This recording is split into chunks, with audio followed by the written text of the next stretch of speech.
বিসমিল্লাহির রহমানির রহিম। এখন আমি আপনাদের মাঝে শেয়ার করব কিভাবে Epson M3170 printer driver online থেকে ইনস্টল করতে হয়। চলুন আমরা এখন অনলাইন অপশনে যে সার্চ করি এপসন M3170 প্রিন্টার ড্রাইভ লিখে আমরা সার্চ করব। তারপরে দেখতে পাবেন এখানে এপসন ETM এটা আসছে, এখানে ক্লিক করব। ক্লিক করার পরে আপনারা দেখতে পাবেন এপসন এই চলে আসছে। তারপর ডাউনলোড অপশনে গিয়ে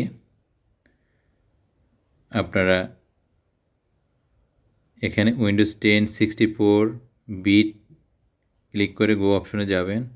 তো এর আগে আপনারা দেখে নেবেন ডেস্কটপ অথবা ল্যাপটপে যে আপনার অ্যাবাউটে গিয়ে অর্থাৎ উইন্ডোজ 10 উইন্ডোজ কোনটা আছে এবং 64 বিট আছে কি না নিশ্চিত হয়ে ওখানে ম্যাচিং করে নেবেন।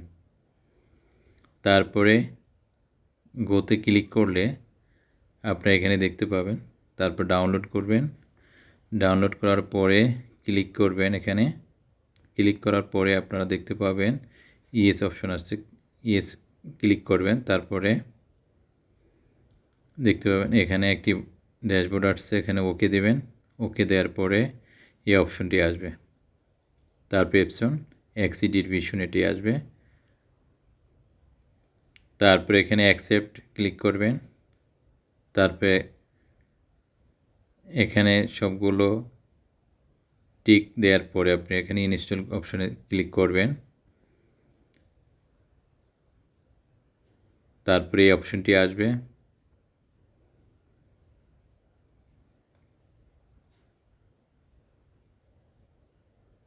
তারপর নেক্সট অপশন আসবে, আপনারা ক্লিক করবেন নেক্সট অপশনে। তারপর এখানে ক্লিক করে অ্যাকসেপ্ট দিবেন। তারপর এখানে যেহেতু ইউএসবি দিয়ে চালাবেন তাই ডিরেক্ট ইউএসবি কানেকশনটা দিয়ে নেবেন।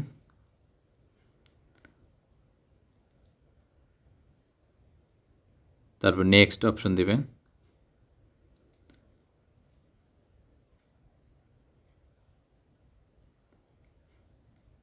তারপর ফিনিশড অপশন দিয়ে এখানে এপসন প্রিন্টার ড্রাইভারটি ইনস্টল হয়ে যাবে।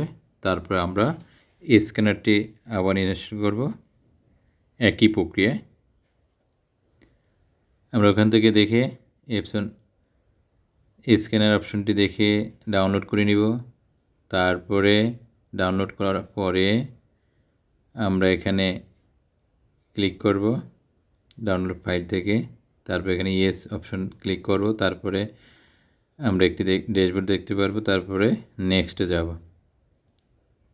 তারপর এখানে অ্যাকসেপ্ট দেওয়ার পরে নেক্সট যাওয়ার পরে